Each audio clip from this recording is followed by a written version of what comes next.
took this heartache and planted it this evening. Would there tomorrow be something warm, strong and free? 'Cause I'm thinking of trading in everything's broken, and maybe dreaming large enough that you'd eventually see. It's a fear of a fear, really. You're just frightened and you don't know why. Everything becomes out of touch. You're just frightened to death for some reason and you don't know why. And it's so intense, it just gets a grip of you. That's what a panic attack's like. And it lasts for about an hour, something like that. And then it's gone again. And then you think, well, what was I worried about? Then all of a sudden, you'll be alright for a few days or a few weeks. But all of a sudden, it will come back again.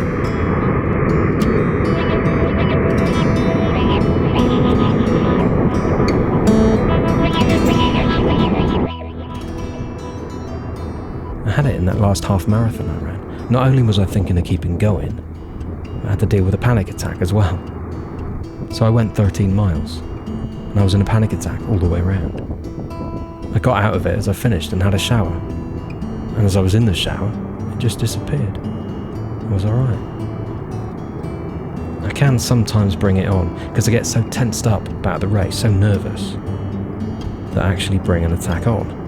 So really, I've got to try and concentrate on focusing on not having the attack, just getting around the race. And sometimes I can divert my thought, I'll be okay. All I've got to do is divert my thought. But it's hard to do. You've got to try and take your mind off it for just a few seconds and then it's gone. So I can get through it sometimes. Other times I need to lay down. I can't beat it. I used to do half marathons before I was unwell. When I was 21, I saw the marathons on TV and I thought, I'm going to have a go at them. And I started with a friend and we gradually built up, sort of went through the pain barrier together. We ran to Dilsley Common, shook hands afterwards. It was a real feat to do it. We'd conquered it. We actually got there. I got the running bug then. And later that year I did a 6-miler, a few half marathons, eventually a few 20-milers. And then when I was 29, I became unwell. For 4 years I didn't do anything. Went up to 21 stone. When I first started getting unwell, I had a paranoia illness, psychosis. Thinking people were following me, stuff like that. I had a lot of things go wrong, a marriage breakup, a lot of failures, too much stress. And I was running and I think that was stressing me out as well. I was overdoing it at everything, I was overdoing it. And it sort of spiralled out of control. When I became unwell, I stopped exercise. I became so unwell that I just couldn't do it. The medication was making me worse. It made me put on a lot of weight. And I couldn't do any exercise anyway, I was just so overweight. But then I had a change in the medication. When I got the right medication, I felt better and I thought to myself, well, I'll get back into running, keep it fit again. I think the medication made me well enough to start thinking about my appearance. Because before I was neglecting myself there. But I started shaving, I started bathing, and I got to the stage I had the confidence to come into the day centre every day. And eventually, I wanted to do the exercise again. I started gradually with Catherine, one of the physios. If it wasn't for her, I don't think I'd have got back into it. Well, I would have got back into it, but not so soon. I think it was important for her to be there first of all. It gave me a bit of confidence. Because I was so unwell, I wouldn't have had the confidence on my own, thinking I was going to have a panic attack. But somebody was there I could chat to, take my mind off it. And I just gradually built it up. I lost a sufficient amount of weight to actually be able to run again. Started on the treadmill, about 5 minutes. Then I went for a run, about a quarter of a mile, just, a few hundred yards. I started getting fitter and fitter. And eventually I was back.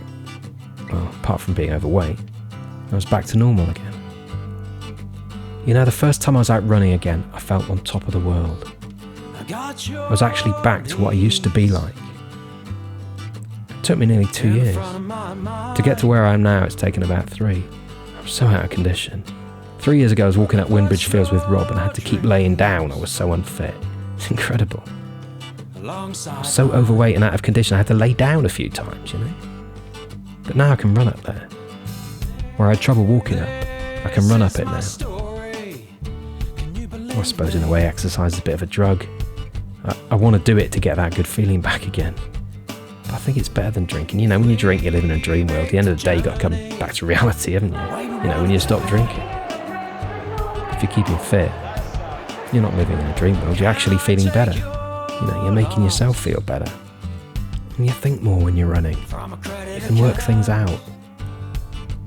Things that are bad don't seem that bad. Maybe it makes you face the problem head on. Makes you feel as though it's not that bad there in the first place. There's nothing really to worry about. Things become a little brighter. You sort of see things more clear and everything looks brighter. When I'm actually exercising, no matter what I feel like, I don't feel depressed. You know, I feel I'm ready to tackle the day, you know.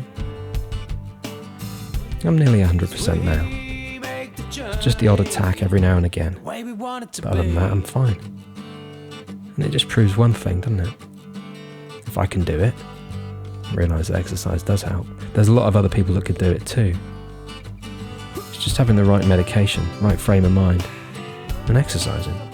You can totally get cured of mental illness, I reckon. And I think the exercise and the illness has made me value life more, you know. In a way, the illness has made me more conscious of life, feel better about life, how much it means. So this is my story. Can you believe me?